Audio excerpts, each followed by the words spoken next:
क्या आपको विशेष चीज़ें पता है कि रक्षाबंधन का त्योहार क्यों मनाया जाता है? तो आइए चलते हैं, बात करते हैं।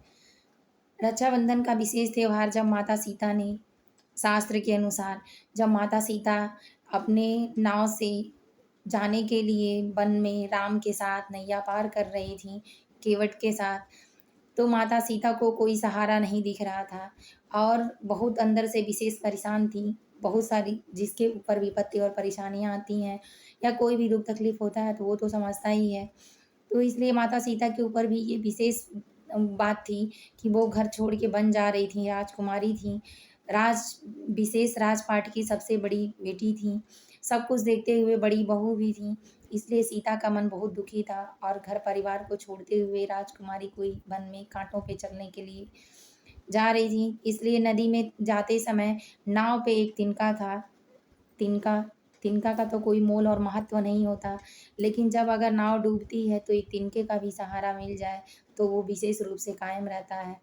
इसलिए माता सीता ने उस तिनके से ही सहारा माँगा और वो तिनका ही सहारा कहा जिसे बीच में नाव डगमगा रही थी।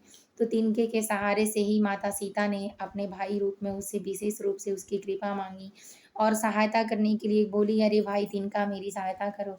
और तिनके ने आगे से तिनका नाव के आगे लेट गया, जिससे पानी का रुख दूसरी तरफ बदल गया और नाव की रक्षा हुई। माता सीता अच्छे से अपनी नैया को पार करके बाहर उतर गईं। तब से शास्त्र में और शास्त्र के द्वारा माता सीता एक तिनके का सहारा लेकर और अरे भाई बोलकर अपनी सहायता के रूप में लीं।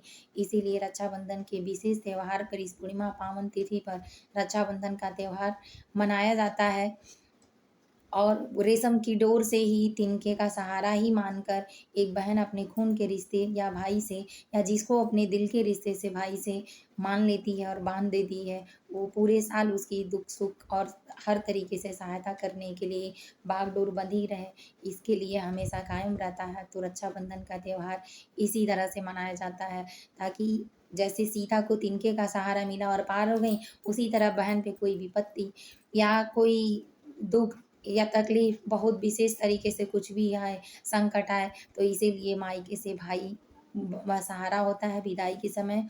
इसीलिए भाई रक्षाबंधन में ये किया गया वादा गाड़ी पे जो गाड़ियाँ जाती हैं दुल्हन को लेने, उसके ऊपर विदाई होते समय धक्का दिया जाता है इसीलिए कि पिता और भाई चाहे अपने से जो बड़े लोग होते हैं, पीछे से हाथ लगा देते हैं कि तुम्हारी नैया जीवन रूपी नैया पार होगी और हम भी तुम्हारे हर तकलीफ़ में, दुःख में सहायता करने के लिए तैयार रहेंगे। अगर आपको कहानी अच्छी लगे, बिल्कुल सच्ची और शास्त्र के अनुरूप है, तो मेरे वीडियो को लाइक और सब्सक्राइब करिए सच्ची कहानियों के साथ।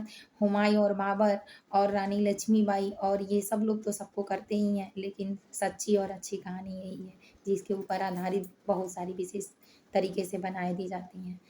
बहुत-बहुत धन्यवाद आप लोगों को। अपना प्यार बनाए रखें।